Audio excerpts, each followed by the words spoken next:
Hello, babies. Your lineup looks like Kike, Kyle Schwarber, Bogarts, Devers, Marcus Semien, Alex Verdugo in left field, Christian Vasquez, and catcher.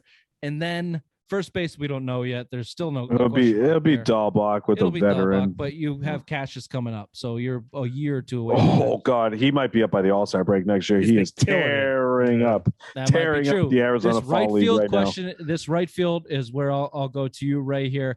Seiwa Suzuki has been rumored to Seiya Suzuki is rumored to the Red Sox. 5'11", 182. Oh, we can't go. We can't. Okay, I'll beep that. 27-year-old Japanese player, slash line at 319, 436, 640, 38 home runs, 88 RBIs, and 9 stolen bases last year in the Japanese league. Projected 4-year, $4 million per.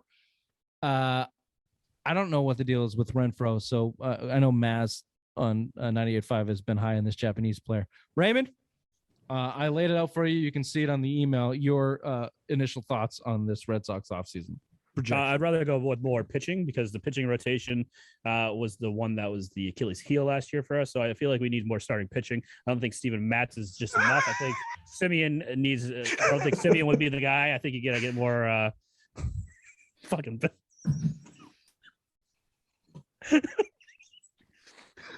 I think you gotta get more pitching help. I hate how it comes up on my computer. Bill? I hate how it comes up on my computer. Oh, now. you guys got apples now, huh? Oh, I gotta get me one. I gotta get me one of them. Yep. Bill, your thoughts on the offseason projection laid out roughly?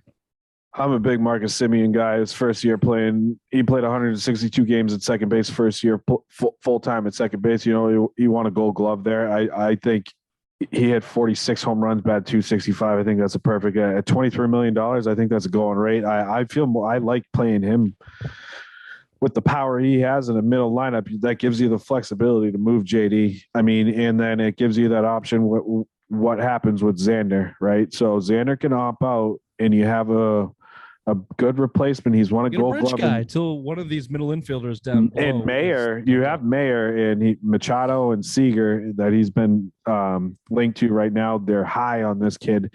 You know, hopefully, you know they'll bring him along slowly. He's a high school kid, but still, like it gives you that. Like you said, Rich, it's a guy. Sorry to interrupt you, but you're talking about Mayer, the 4th overall pick last year.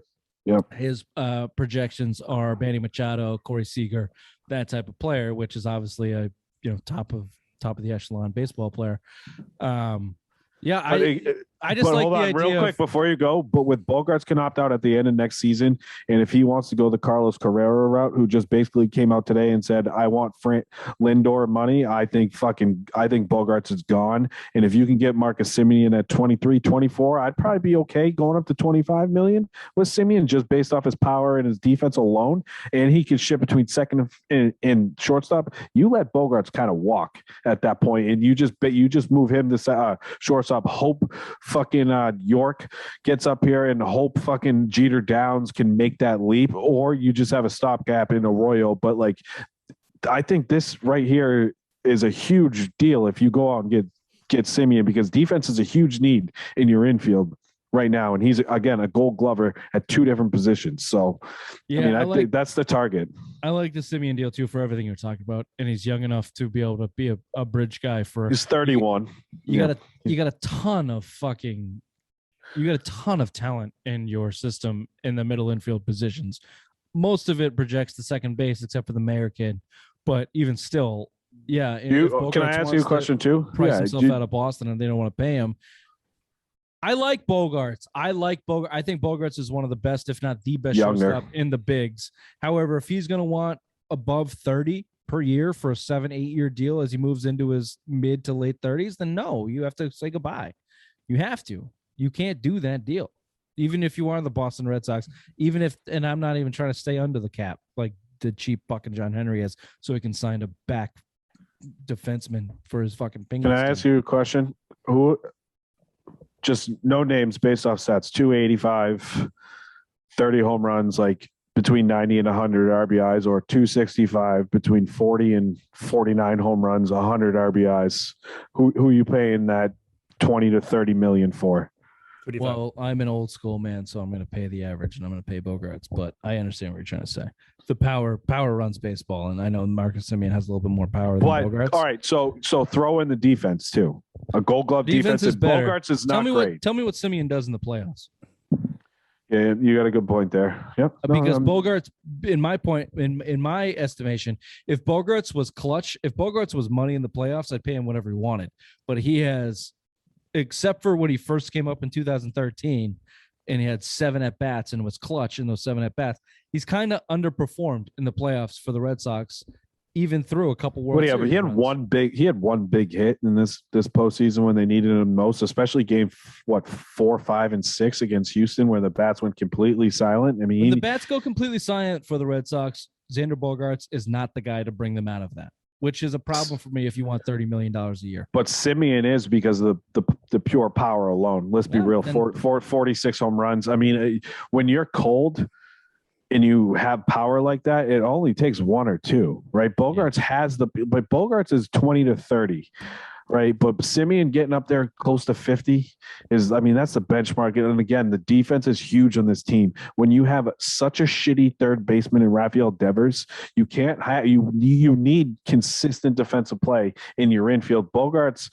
is, I would say, below average to average in that range as a defender. He's never going to win a Gold Glove. He's more known for his offense, but a guy like Semien can slide in at shortstop or second base in the power alone. His best year was in Oakland. He hit 280 with 46 or 48 home runs. So let's put it this way. If they sign Marcus Semien this offseason, they're not getting rid of Bogarts or Devers in this offseason. I would expect an extension for Devers soon. I don't expect any of it from my opening take. So, well, we'll see. But if they were, you'd have a real lethal infield however you wanted to place it, defensively and offensively. You'd be looking good. And as a team that was 2 wins away from the World Series, the expectation for this team is another deep playoff run, especially if you sign a name like that and you bolster your rotation, which was just laid out. They can do and stay under the tax. Thank you, The Athletic, for doing the grunt. You read the same article. I go Semien, Matz, and trading JD and going younger with Schwarber probably could legit put you in the World Series just based off the teams last year. I mean, Houston, especially Carrera, he's gone. Don't forget Saya. You know how I feel about them. Konnichiwa.